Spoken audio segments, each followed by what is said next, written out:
Armory disc golfers, welcome back to another video. Today I'm going to teach you how to be boring and how to be a better disc golfer because of it. Let's get into it.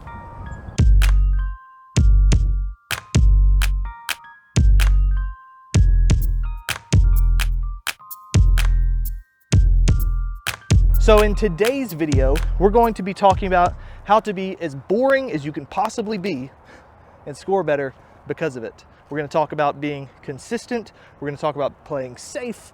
We're going to talk about scoring better because of it. I'm excited about it. Let's hop right in. So the first step in playing boring and effective disc golf, we're going to talk about avoiding the blow up. So on this hole, there's an OB creek that runs along the left side of the fairway. And then there's a lot of space on the right side of the fairway once you get past this initial gap where you can land in and be safe. So I could try to throw something straight at the basket, but if I miss left just by a little bit, I'm going to be in that OB creek or left out of bounds to the left of it. So instead what I'm going to do is use the big side of the fairway, avoid the blow up, and just make sure that I'm not out of bounds.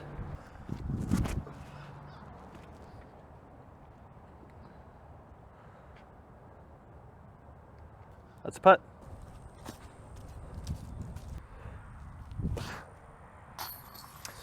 Now we're not actually trying to avoid bogeys at all costs.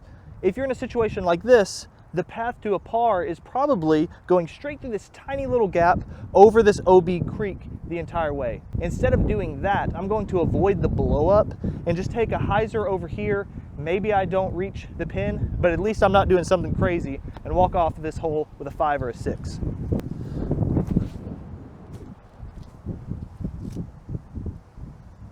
That's not very close to the hole, but it's safe, and at least I can bogey from there. You probably heard it said you can't win a tournament on the first day, but you can lose it. Similarly, you can't win a round on one hole, but you sure can lose it. Don't take 6s and 7s. Oftentimes, avoiding the blow up means you're not going to push for birdie on every single hole. This hole has OB road on the left, an OB creek snaking through it. It's a hole that I very well could too. I've chewed it plenty of times in practice rounds, but maybe in a tournament, depending on how you feel that day, your particular skill set, you just want to lay holes up for par. So again, I'm just going to play to this wide side of the fairway, plant it in, get an approach shot, and live with my 3.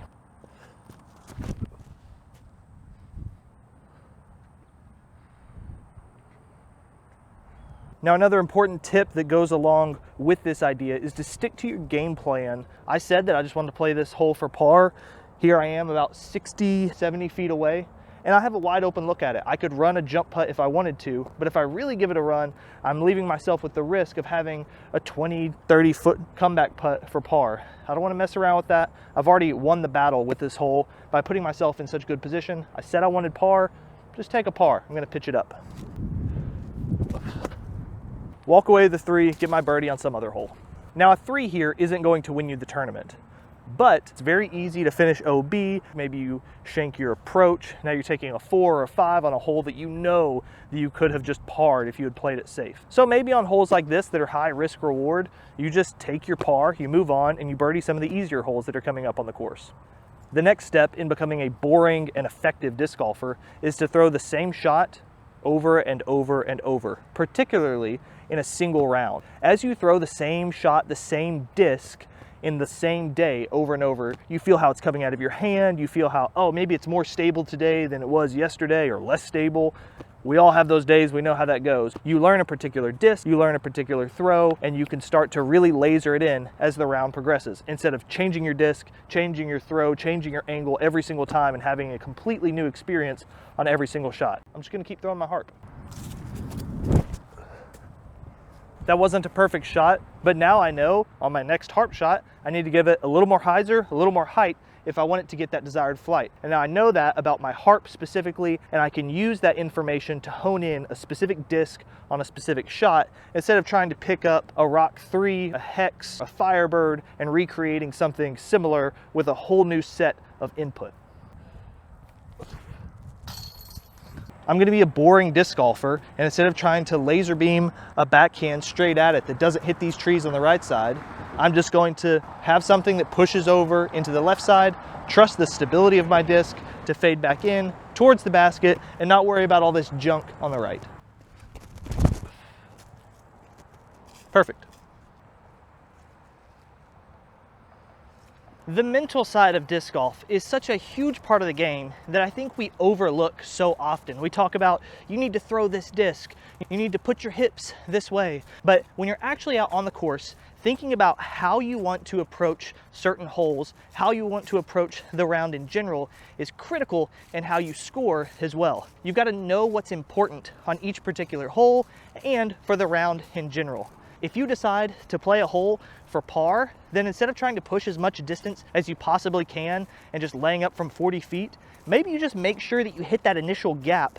You end up at 100 feet back because you didn't throw it as hard, but you just lay up from 100. Your layup percentage from 100 should be pretty high. And if it's not, maybe go work on that instead. And of course, it's always nice whenever you play it safe and you still end up parking the hole.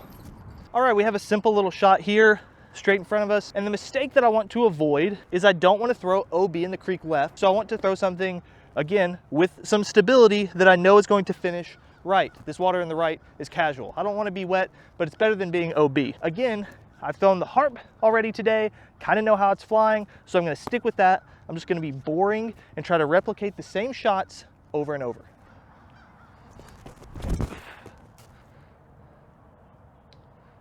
A nice little tree kick there. I was in no danger of going OB, and now I have a look. Soft run, not gonna make them all. Now, I'm not a maniac. I'm not saying you only throw one driver, one approach disc, and you have one putter for an entire round. Here, there's not really a shape that makes sense for a harp, so I'm gonna pick up a PA4 and try to throw it dead straight. This first gap is the biggest deal to me because once I get through that, I at least have some sort of look at a birdie. Great.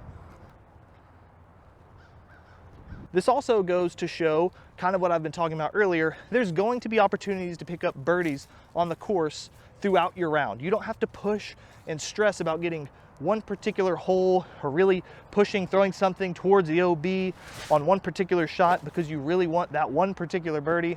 There's going to be options. You just have to remain level-headed, take your shots when you can get them. A tip for being a consistent and boring disc golfer is don't turbo putt in tournaments. All right, know when to push, know when to lay up, stability is your friend, be consistent. This is a 650-foot par 4 into an open field. I know because I've played this course before, there's only a handful of driver shots left, and so I think I'm just gonna stick with the rive just for consistency's sake. Nothing crazy, just getting out into the fairway. I know what I need to do to set myself up for a look on my next shot. So I've just stood here and done the math real quick, and I think I have about 400 options of how to approach this upshot. It's in an open field about 300 feet away, and so I could do pretty much whatever I want here. But I know that I'm about to throw this Thunderbird on the next hole, so I'm gonna go ahead and try to tune this in while still trying to get a birdie on this hole.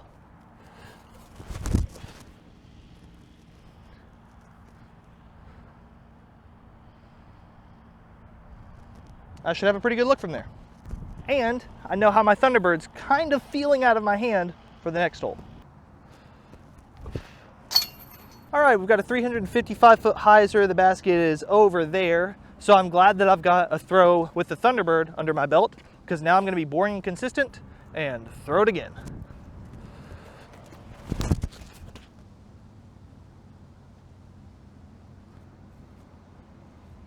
And it's these sort of thoughts over and over and over throughout the round that can help you become a very boring, a very consistent, and hopefully a better disc golfer. Now, once you get all the basics down and you become as boring as can be, then you can start to flex off of that and maybe go for a few more shots, maybe test a little bit more OB, maybe run longer putt. But to get started, if you just consistently start throwing bogey-free rounds, your rating is gonna skyrocket, the chicks are gonna dig it, life's gonna go well for you.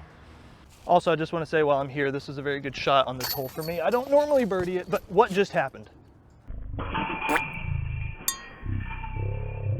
No! Especially when competing in a tournament, it's important to remember to keep your cool at all times because you can't let things like that affect you whenever you move on to the next hole.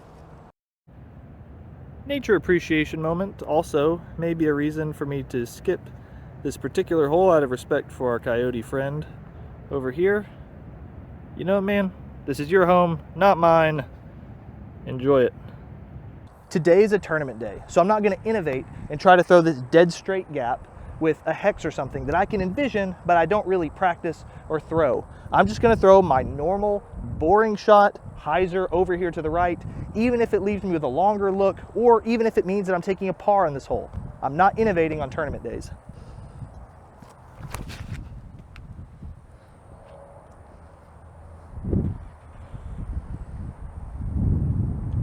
Especially not when it leaves me with 15 footers.